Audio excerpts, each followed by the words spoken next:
He'd be driving a Ram truck if he lived today. And that was from 1986. Yeah. All And rusty. He didn't care. But he could keep it running. Yeah. Oh, yeah. He Yeah. knew what to do. It has 750,000 miles on it. And black smoke came out and he drove everywhere. And he always stopped, help you. He's always nice guy, but he's real ripped. But he's it would help you, but not super overly friendly, like a Ron Swanson kind of type. Yeah.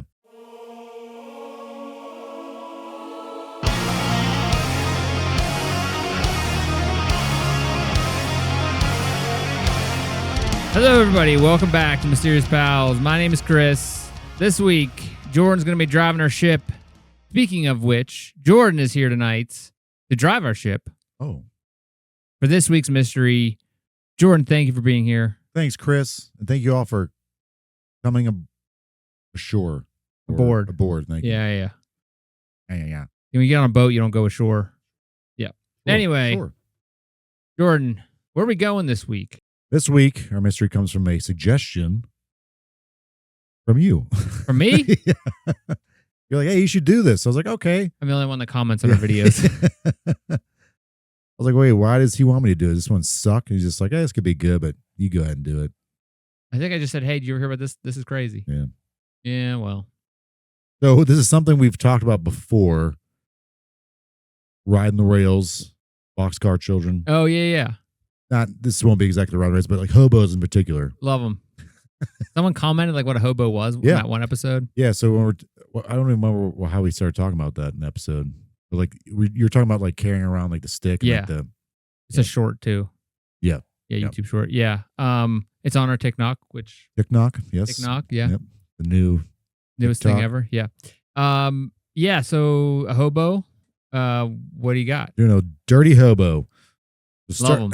Starting around the mid-19th century, citizens in small, mostly rural towns along the Hudson Valley, New York, and western Connecticut began taking note of an unusual man who had come out and go over the years. This man was said to be 35 years old, medium height and build. I don't know what medium height would be back then. So I looked this up. Average height back then, mid-19th century, is around 5 feet 7 inches. Mid what century? 19th century. 1800s. Yeah. So what was it again? He was average. He says he's average height, but the average height then, medium height, but the average height back then was 5 feet 7 inches. Okay. Did we get taller? People get taller? Yeah. Really? Yeah. How does that happen? I don't know. More space. I don't know. That's weird. Okay. I thought we'd get shorter. I don't know. He had black hair, a black beard, and blue-gray eyes. Wait. Black beard. Black hair. Okay. And blue-gray? Bluish-gray eyes. Okay. Yeah. I thought you said gray eyes is He's dead. He's a zombie. He carried a cane, a leather bag, and a tin cup. Yeah. Did he have the stick? No, he didn't have a stick. I don't know how that became a thing. It was in the comments. It was was was that an actual thing they did though? I think if I can remember from the comments, they carried it because it was a tool they used. Well, yeah, but I wasn't sure if that was actually an actual thing they actually did or just something that I don't know. Like I said, was there did they just carrying all their beans and everything on the ground? I don't know. The vagabonds, tramps, transients, or hobos were not uncommon during this time. But what made this man special were two things. He was always head to toe, no matter what time of year, in handmade leather clothes weighing about 60 pounds. So a hat, pants, shirt, or long sleeve shirt, shoes, all leather, weighed about 60 pounds. Okay. No matter what time of year. Wait, this was the Hudson Valley? Yeah, eastern New York, western Connecticut. Okay, so it's not like we're not in Canada. Canada, no, but it gets cold up there. But he's doing this in the summer. In the summer, it gets disgusting. Summer, it gets hot. Hot. Yeah, but he wears this all the time. Leather. So sweaty. Yeah. So sweaty. Second thing is he made the same yearly clockwise trip through New York and Connecticut, arriving at each town, about 40 towns total, approximately every 34 days. Wait, what? Why? He traveled a total of 365 miles per year for about 32 years altogether. So he walked. He walked. He wasn't driving a car. Yeah. Because there wasn't cars. No It wasn't riding a horsey. Nope. Wore all leather. Did the same clockwise trip for 32 years. He'd arrive in each town, about 40 of them, exact same time, exact same. He just basically year. didn't stop walking. And he would stop overnight. Yeah, but I mean, it was like clockwork. You remember when we were in Florida and there was that guy that rode from Ohio or Yeah, Buzz Cleveland, Lightyear. Ohio, Yeah. all the way to South On a Florida bike. on his bike. On a bike. He's Yeah. like, I did 50 miles a day. That's It took me a insane. month to get here. We're like, oh my No, thank you. God. He was something. Yeah, he had to ride back too. Yeah, that was a weird dude. That's kind of Yeah. cool he did that, though. I would Yeah. never do that. That's Yeah. awful. Horrible. Said his timing was so precise that people set their clocks to his arrival in their towns. The same day, same time, every year, this dude arrived in all these towns. I think it's weird that you like, how would they remember? Because like, it's not like he's doing it like once a week and you're like, here he comes again. It's like, but he's doing 32 years of. so how many years would it take for you to try to remember like, hey, this year, like 5 years ago, this guy was here like every. Well, no, every year he'd arrive at the town at the exact same time. But it would take a couple years for people to start noticing. For sure, right? yeah, it did. But you'd think they'd be like, oh, there's that leather guy again. He stinks really bad because it's summer. Yeah, and he's wearing leather. Whoever was in the summer, like. Yeah, they got the bad end of the stick on that group, one. Yeah. Probably smell him. This man came to be known, unsurprisingly, as a leatherman. That's gross. Despite doing this for 30 plus years, people never knew his name, where he came from, why he wore leather, or why he was even doing this. Did no one ever talk to him? People tried to. It's believed that Leatherman started his circuit in 1857 and continued to do so until his death in 1889. God. So about 32 years. Like, it sounds horrible in the summer, but in the winter, it sucked too. But it paid way worse in the summer. Think? Yeah.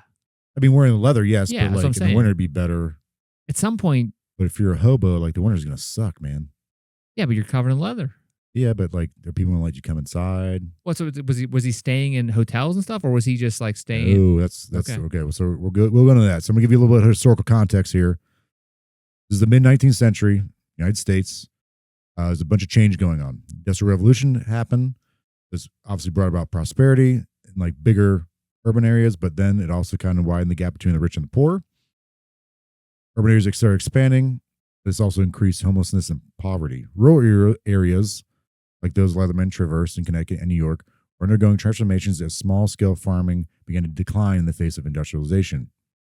It's not like he was. I'm trying to think like why you would do it like this, because it's not like he's going south and like coming back up. Because like weird, he's just like it's like, is he following the food, like one of those things? So like what's that? Nomads, like they would follow the food as the seasons change. You go more south or whatever, and then you get back up to the north in the warmer months. Yeah. And you follow the whatever. So when you're up here you're in New York or Hudson Valley, I'd imagine there are animals out that you can hunt, because he's not like, how's he making money? He's probably not making money. So like he has to be hunting for his own food. Yeah. I mean, he does eventually he takes handouts, but the weird thing is he has money. Oh. But how could he have money if he's constantly moving and not working? Well, I hope you tell us, because I don't know. That's weird. That's a little twist. I figured it was just like a guy that just didn't have anything. It makes him a little bit different than other like these transient and nomad kind of people. Because like you figure like there was Native Americans, there are people and early peoples in different countries, different parts of the world. Mm. They had to do the same stuff, but they were doing it like native people. Yes, people, even parts of Africa, people are still doing this. Hunter and gatherer types of groups. Yeah. Furthermore, during the Civil War. So in the time span he starts doing this till he ends, like the Civil War happens. There was a lot of displaced and homeless people. In this context, vagabonds or hobos, we want to call them, like the Leathermen, stood out. And oftentimes they were met with disdain or even violence. Some towns even created tramp laws that would force the homeless into manual labor. If you came in one of these towns, like you're homeless or a tramp or whatever they called them, like we're gonna arrest you and put you in forced labor. What? Why? Wait. Because they did not like homeless people. I mean, tramp is a different word now. Yeah. I mean, different meaning. Yeah. Sure. So back then, it didn't mean that. No, tramp was just like a hobo or like a vagabond. Vagabond, yeah. I do like vagabond. Yeah. Yeah. But like, what made it change? Oh, into what it means now? Yeah. Well, tramps move around a lot. What? And tramps get around a lot. Mamma mia. Light bulb. Yeah, there we go. I'm assuming that's what it is. The magic of the season. It's a miracle. It's a Christmas Christmas miracle. miracle. Again, this is a common kind of thing. These people, like the Leathermen, are very common during this time because the Civil War displaced a lot of people. The Industrial Revolution kind of displaced a lot of people. So they created tramp laws, which like they'd arrest these people and force them in manual labor for a certain period of time. That's crazy. Yeah.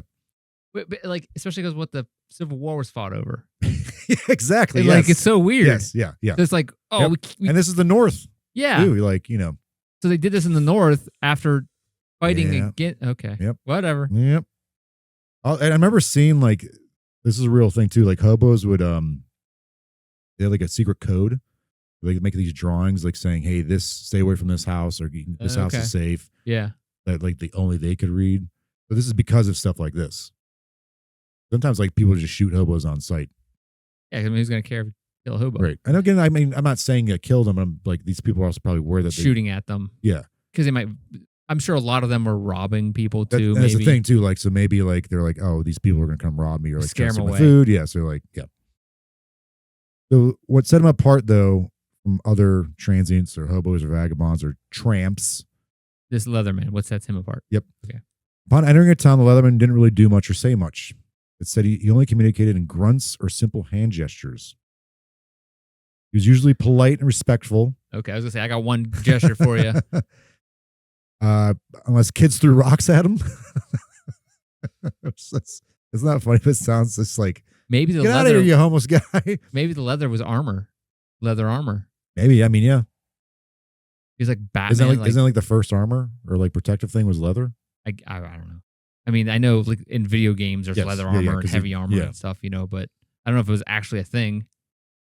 Didn't seem like it was very protective at all. Yeah, because deer get hit with arrows all the time and shot, and they go down. But yeah, if a kid like so, I'm assuming that when these kids saw them or saw him, it's before they knew who he was. Like before, like we got to know like his root. Yeah, like, still weird. Yeah, so they've like some kids would throw rocks at him, and like he didn't get angry. He just kind of like shake his cane at him. Nice. He could kind of get a little like curmudgeon if people ask too many questions. How would they know he just speaks in grunts? Well, I think he just could be like, get out of here, and like shake his cane, like, you know, get out of here. He doesn't speak though. Well, he might not be able to understand. So he responded by shaking his cane at these people or just move along. However, he became familiar and trusting of certain local farmers in towns that he'd come across, where he'd arrive at the door and grunt for scraps of food. I said earlier, his timing was so precise whenever he entered a town that people set their clocks to his arrival. Furthermore, he was so consistent and precise that some families would have hot food readily available for him upon his arrival. They became to know, he became friendly, or as he could be because he couldn't really talk.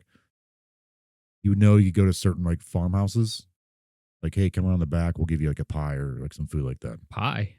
They knew exactly when he was coming based on the time. They prepared for him? Yeah. They'd have like, he the was food just playing the hot. game. He just knew the game. Yeah. And some schools and towns would allow their students to go out and greet the Leatherman when he entered town. How many years on? So, he did it for 32 years, but I would imagine it probably took a long time. For like people start trusting him. At least 10 years, I'm going to say. Imagine like trying to remember, like, hey, I was here like 2 years ago. Like, year, okay. Yeah. But he's coming the same day, same time, date every year. Especially when you get up to like, when you get like up into like the later years and you're starting to slow down a bit. Mm-hmm. He's still making the speed. Yeah. And within these schools, some of them would choose one lucky kid based on their grades or their overall like good behavior. They'd allow that kid to be the one sole kid to go out and greet him with food. It was kind of considered like a reward. But people were like really excited to see this guy. That's like the perfect thing for like elementary school. Yeah, I didn't even have to stay in class. I can go and talk to this dirty hobo. You do hear about,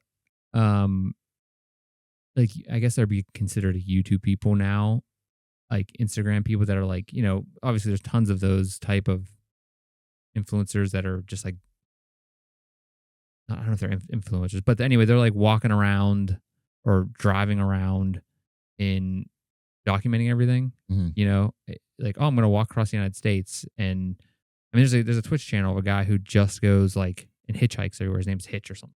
Okay. And he just live streams the entire thing. He'll go to like a different country, but there's like tons of other people that do that aren't nearly as popular or famous YouTube channels and stuff.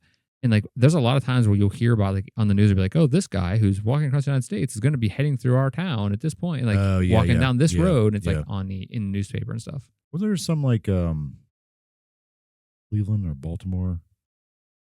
Like people were like passing along like some kind of robot thing. The robot or something like arrived in a city and they just beat the crap out of and like destroyed it. Was he like a experiment? Social experiment. Social experiment. Whatever city arrived and they just destroyed it, and, like took it apart. And I wonder if that was like a social media thing. I mean, definitely probably was. Just like I mean, like it was a staged thing. Oh, stage. I don't know. Because like there's that story in Russia a couple years ago, or like 5-6 years ago now, where this company was making robots and like the robot escaped at night and like went down the street and was like in the middle of the city, and they were like, this robot figured out and came alive and escaped from its pen, and it's like, no, it was totally staged, which brilliant marketing. Oh yeah, sure, yeah. But it was like it was like a worldwide. It's like a story from like a small town in Russia, and you're like, that's weird. They did this for 32 years. That's too long. Other than asking for food, he would only look for handouts of bits of leather to repair his clothing, which he did by himself. He was also a heavy smoker and constantly chewed tobacco. But what made the Leatherman stand out compared to other hobos was that he refused offers to stay in people's homes. Once he started knowing some of these people, like, hey, come stay inside, stay warm. Like, keep moving on. He didn't say it. He grunted it. Yeah.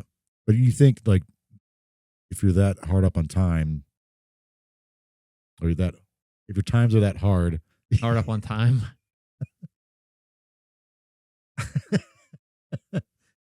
if you're that hard up on the time, yeah. Yeah. Your times are that hard, you'd be like, yes, of course I'll stay inside where it's warm. But he didn't do that. Maybe he had like a weird phobia about being in a house. Maybe. Is there phobias like that? Oh, I'm sure there is. There's phobias for like everything. Keep going.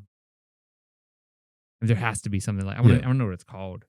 So rather than going to people's homes, he'd just make his way into the woods where he would spend the night in various caves, under a rock, or makeshift shelter made from wood. Caves are terrifying to me. Apparently, he had like a whole like network he would just stay in. There's some caves that are like named after him now. Caves are terrifying. Yeah. Like, have you been in Mammoth Cave? I don't even know what that is. The huge cave chain, like Kentucky.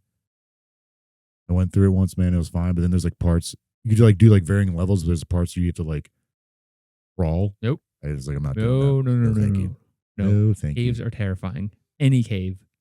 Even a rock I put on top of another rock and like make my own cave in my backyard. Terrified.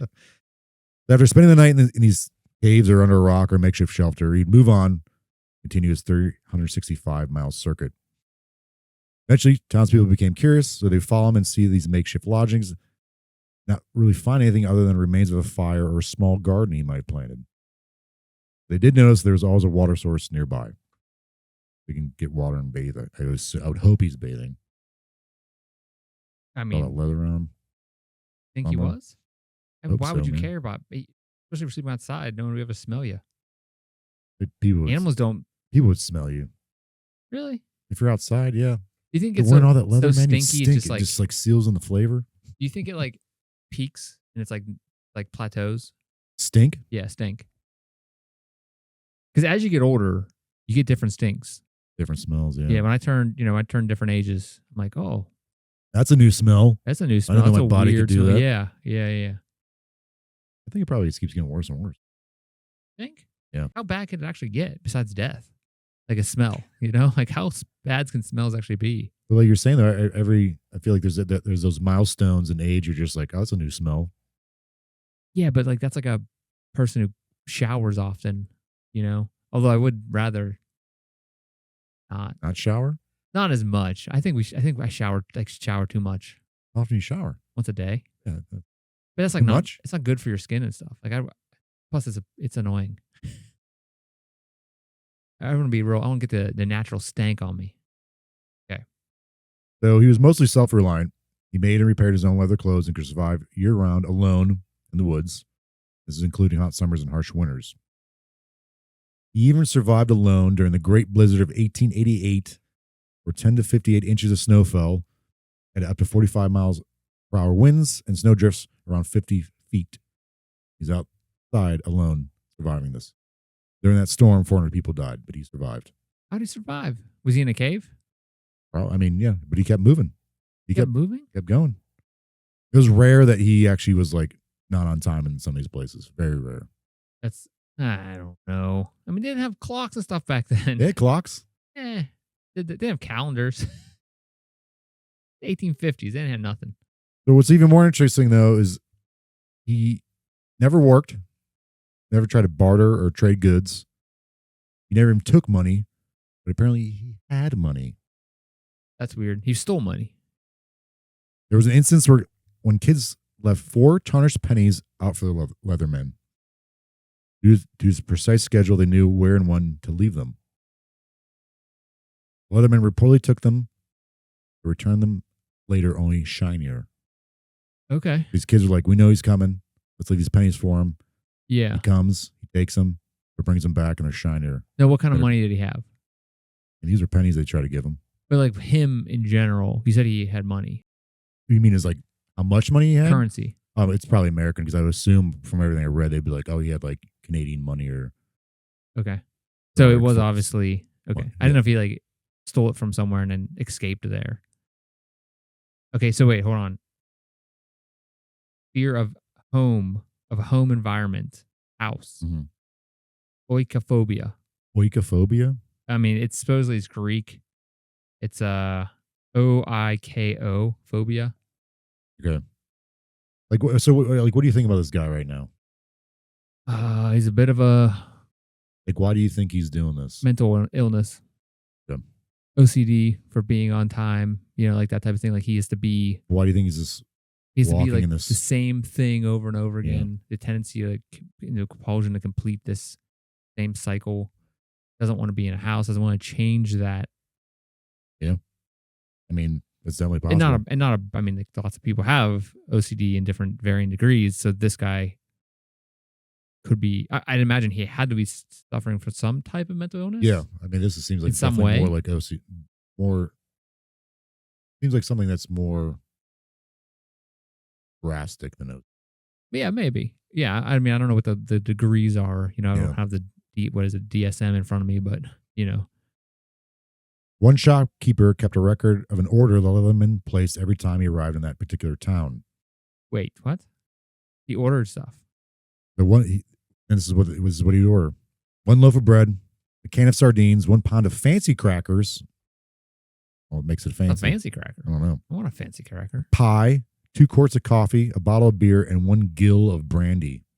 Gotta look what a measurement gill is. It's apparently just 4 ounces. I was gonna say they fill up a fish's gill and dump it in. Wait, but how did he pay for it? Then he had money. Weird. Yeah. And again, he didn't work. He couldn't work because he kept moving constantly. Never took money. Never tried to trade or barter or anything. What if his job was making paths? To make sure the path was clear for this. Or he was like a early Yelp person, like, hey, this house has good apple pie. Go to this store. They have the best brandy. Wow. Weird. Yeah, it's unknown how he had money, which only fueled the mystery behind the Leatherman. I mean, let him do his, I think it's like cool. He's doing his own thing. Yeah.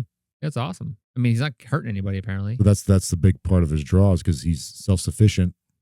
He's doing his own thing, not bothering anybody. Doesn't really ask for much. Kind of keeps himself self-reliant.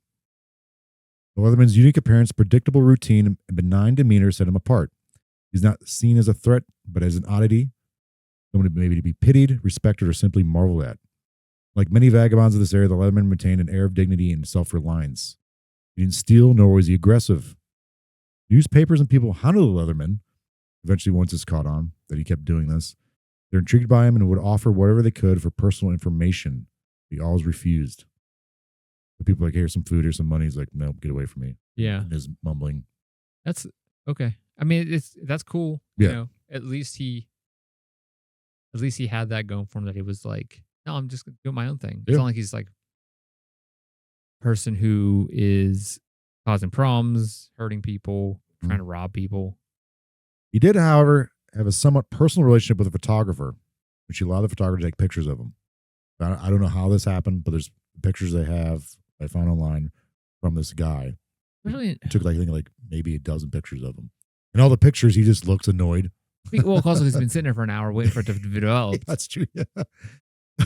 Wait for the flash. Because some of the first photographs, I think, were from the Civil War. Took forever.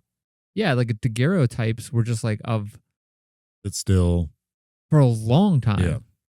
And no one ever smiled anyways in those they thought it was weird to smile. It was undignified. Yeah. But there's a little bit of symbolism here where I think people kind of like took a liking to him.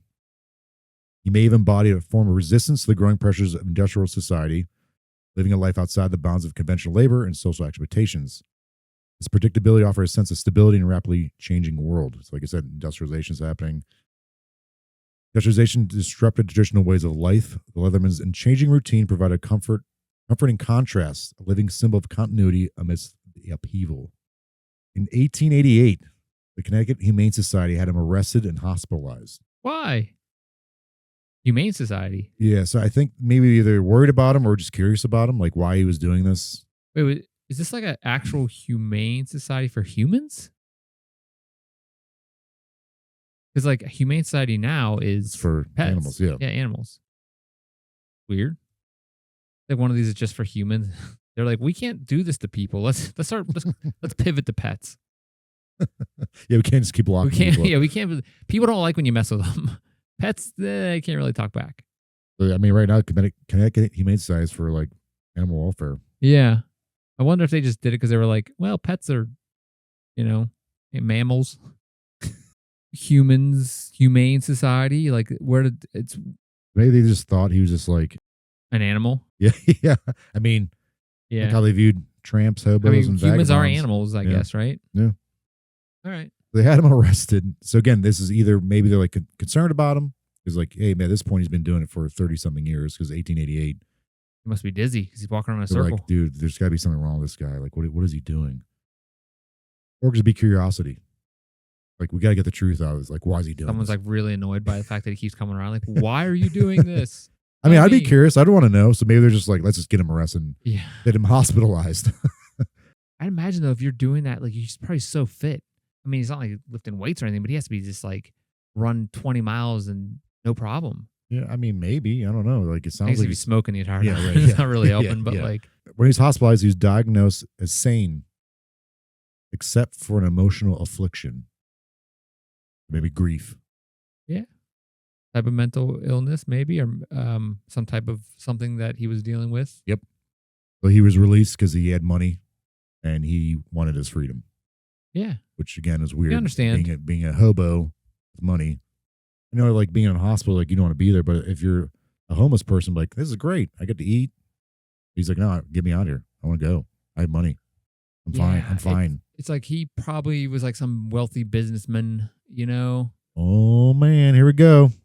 Is there theories? Are we getting the theories? Not yet, but you're really onto something there, old Chrissy Choo-Choos. You always hear stories about that, like where, hey, I'm a eccentric billionaire, and I'm just giving it all away to live in a simple life. Yeah, live on a mountain.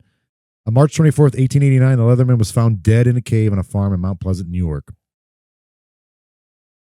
Did a good run. 32 years. The autopsy concluded the cause of death was cancer of the mouth due to his use of chewing tobacco. Oh, come on.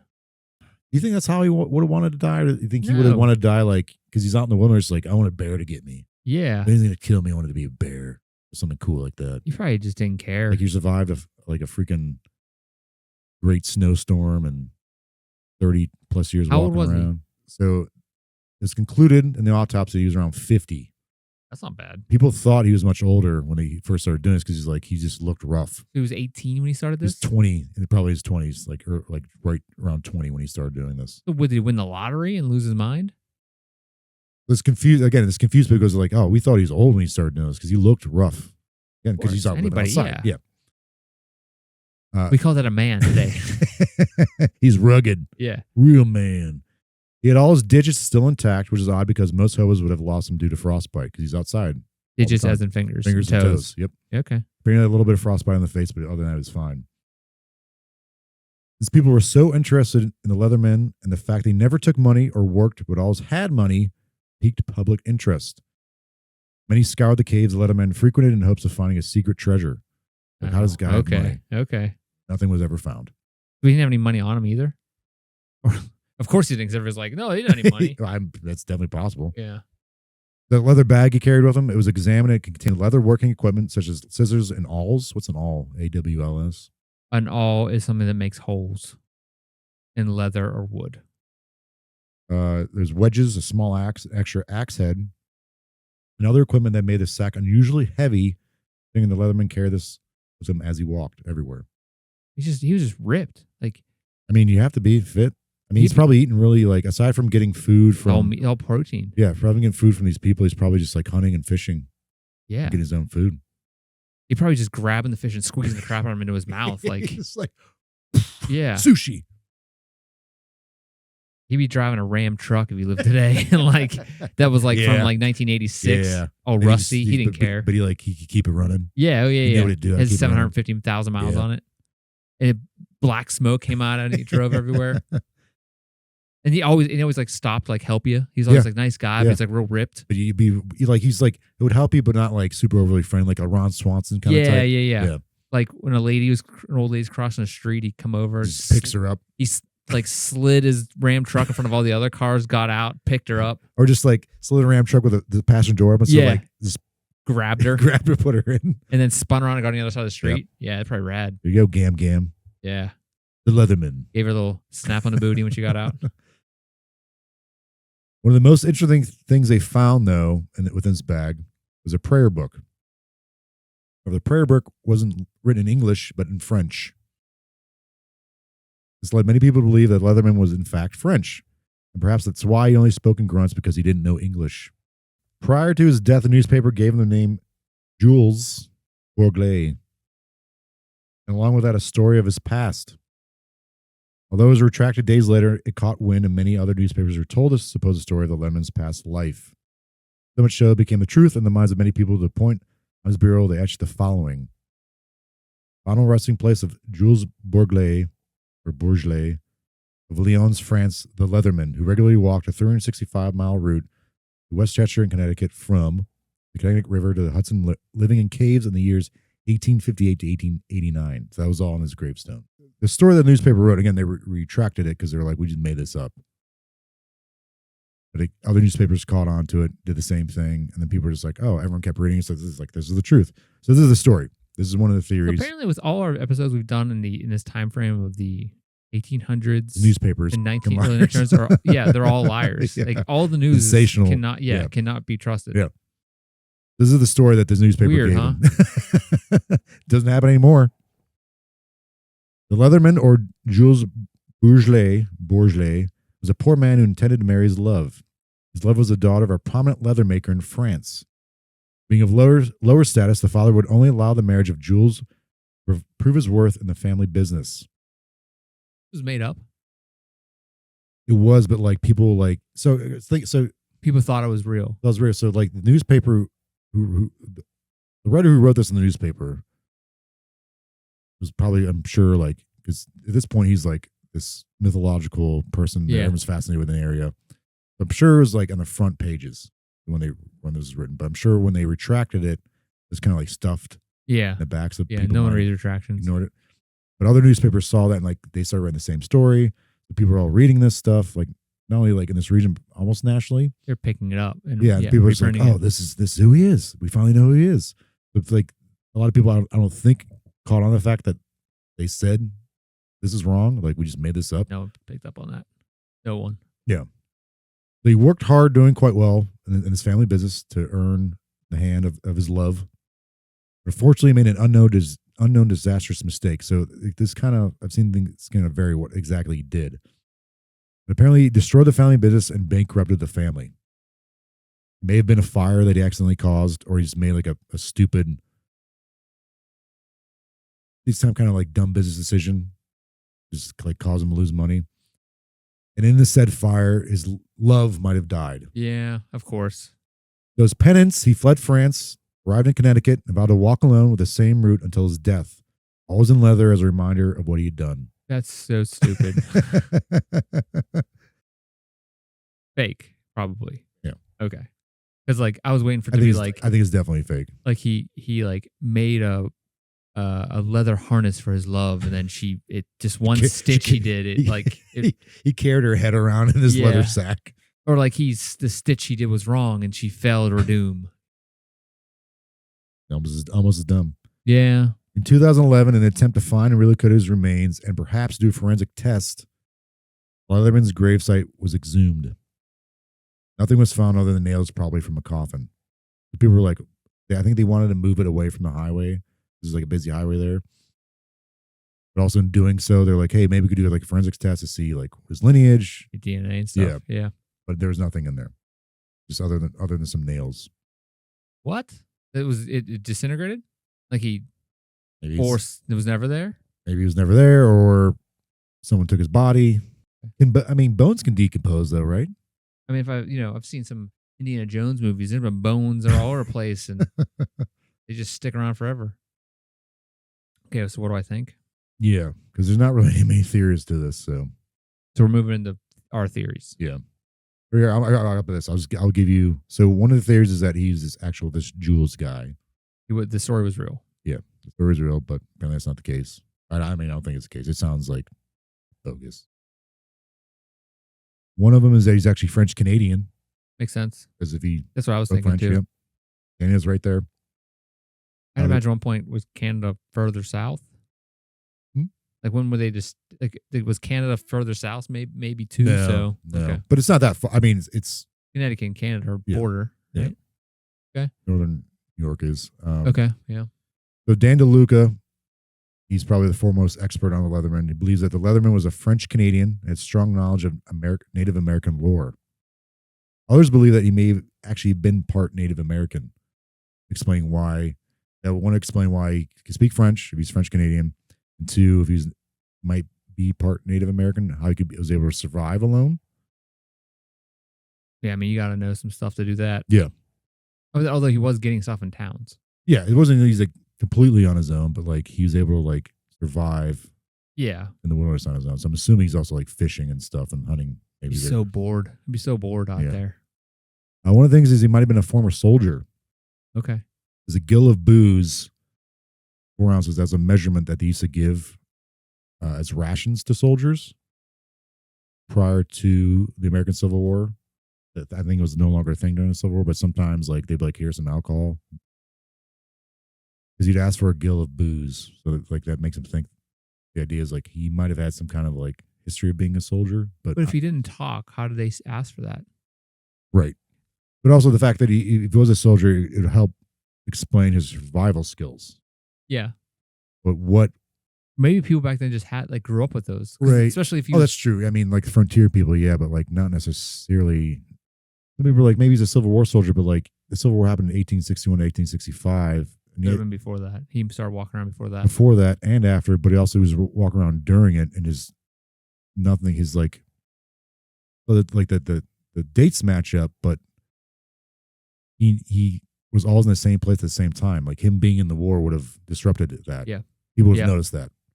If it still would work if he's French Canadian, because even though Canada was neutral during the Civil War, there were people who like came to the U.S. to help fight on both sides. But again, still, if he did join in the war effort, there would have been some point during his circuit that people would have noticed, like, oh, he didn't come this year, or he's like incredibly late. That's all I got. Do you think the kind of timing of him entering at the same time, you think that's just made up in a story that got passed down? That he never actually, like, he came once a year to the same towns, but it wasn't the exact same time. Yeah. I think it definitely could have been exaggerated. Also, the fact that like he didn't take money, right, or like any big handouts. Like I feel like he would have had like, unless he was like this eccentric person who just fell into a bunch of wealth, and like his parents were wealthy. And again, the hospital is like he seems sane, but there is some kind of like psychological like thing, like grief he's dealing with. So maybe like something did happen to him. Like his parents perished in or a like he was leather fire. Yeah. Or like there was an instance where like he did have money and his love did actually die, and he just like, I can't, kind of like something him snap. He's like, I'm gonna keep doing this. I'm not saying what But they were saying like, oh, he's from France and he had his love and he had to prove himself to his father-in-law. But maybe something along those lines, like he did, maybe came from money. He had that much money because like he's basically living off the land for the most part. So he doesn't really need that much. Right. So a few pennies doesn't really matter because he doesn't really buy it except for couple stops. Yeah. Yeah. And again, he could also have been trading and bartering with people. Like they didn't want to mention it because it would affect like the allure, the mystery, or the legend of him. Or maybe people just didn't go on record. Yeah, that's true too. Yeah, might have been just like no one talked to everybody. Yeah. You're saying someone actually went to every single one of those towns and asked every single person if they talked to them? No, but like I think over 32 years though, people started picking up the fact that like this was happening in every town with this guy. But then it became kind of a national thing. Like, hey, he's coming to your town too. Oh, he's coming to our town. He's here this time. I'm sure there's a bunch of exaggeration and kind of like I twisting of the truth kind of thing going on. Yeah. You know, I think he probably we talked about newspapers in his time. Do that. Yeah, I think it probably. I mean, where's the resources on this story? You know, I think probably there was a guy walking around. Mm. I personally don't think he was doing it every year at the exact same time. Probably maybe around same season. Yeah. You know, because he had to slow down in his later years. Sure. You know, and there had to be times where he was sick and he wasn't going to walk that day. Yeah. Because it's impossible for him to be on that track. Yeah. Especially with like being out in the wilderness. In the winters too, man. And like, then you're going going to get sick. And as soon as you go talk to guys, go talk to people in town, you're going to get whatever. You're going to run to a sick person. Yeah. And you being not around any sick people ever, yeah, going to take you out. So what do you like? Okay, so you do think that this guy was actually doing this, but might not have been exact. Like the timing might have been precise as when he arrived in these towns. I mean, the skeptic in me wants to say that there was a guy walking around. Mm-hmm. He wore leather a few times. People thought that like they call him the Leatherman because like. Yeah. During the winter months, he was in these towns and they saw him. Yeah. If he was going on the same route, makes sense. Maybe it was a very easy route, or maybe it seems like it would be hard to corroborate each town's story that's what I'm saying. Into like one unified thing without trying to keep track kind of all without being some kind of exaggeration. Because they may have been all those things like, oh yeah, he came to our town too. Yeah, the Leatherman. Yeah. Right. Yeah. Exactly. Yeah. And who's going around and checking all these places? Right. So this DeLuca guy's doing it now, but he's also basing that off of resources that were newspapers. Right. And if the resources are picking up stories from other newspapers. That might be slightly fabricated. Like, so you brought us a lie this week is what you're saying. No, I do think this guy was doing this. So was it just the fact? I'm just curious about the fact that why he was doing it. I'm like, wondering. Why would someone do that? I'm wondering, was it one guy or was it a bunch of guys? Because like guys that wear, that have a beard and scraggly hair. That are vagabonds, you know. Well, okay, well that's most of them, I'd imagine, at this time. Wearing leather, that's most of them probably at that time, right? What else are you gonna do to keep warm? Not wearing leather, no. I mean, you'd have to like make that yourself, or can you just buy it? I mean, it's what the frontiersmen were wearing, probably. I mean, leather, I imagine, was. This isn't really frontier times anymore. Out west it was, but like this is more like well established kind of. I think it'd be wearing more like wool and like stuff like that. Okay. I think. I'm more curious like but like why he was doing this. If he did actually go do this for 32 years, same circuit of 365 miles, like that's insane. Yeah, I think if it's actual I question his route, if that's actually a thing. Mm-hmm. Maybe he did come through the town a few times. Yeah. Total. Yeah. Maybe he was walking around for that many years. Also survived during that too, like without getting any kind of other outside help. Blows my mind. Again, you don't know. Yeah. I think there's not enough information, not enough records. The records you probably can't even trust. Unless there's can you trust those records? Here's the sales receipts from this place that he bought that beer at. Yeah. And every year at the same exact date. Yeah. He was coming and buying the same order. They just didn't have records like that. Like, why do you think he wanted to be like aloof? Is it because he couldn't actually speak the language? Maybe. Or just like want to be left alone, like nonverbal. We see people with that now. They're nonverbal. That mysterious. There's something mysterious about that, which I find interesting.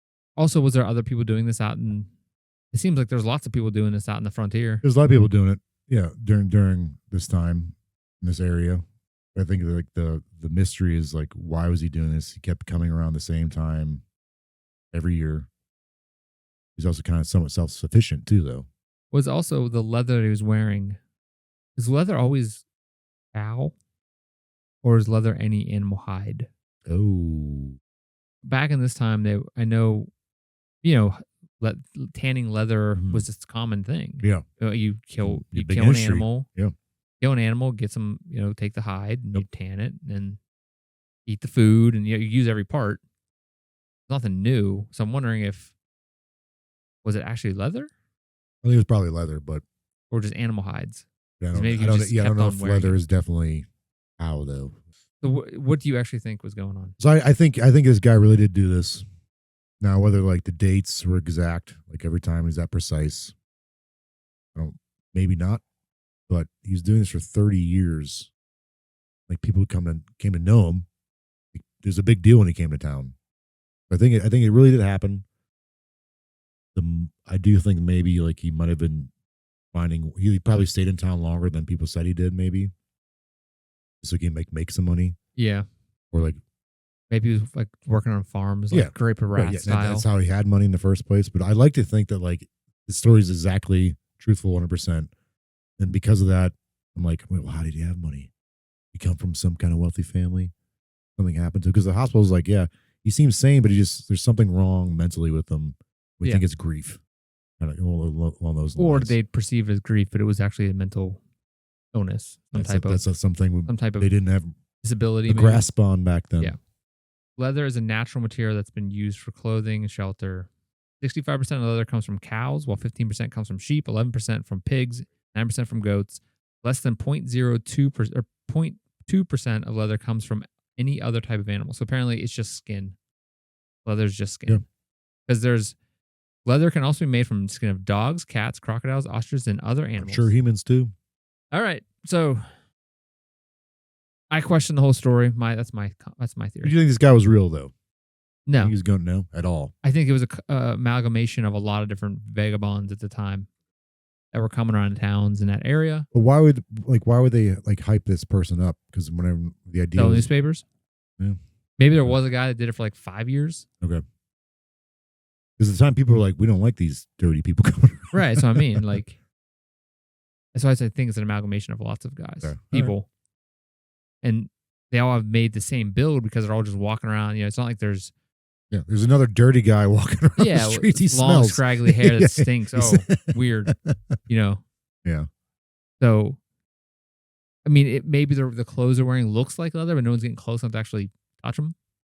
Like, see if it's real leather. Maybe it's just animal skins. Yeah.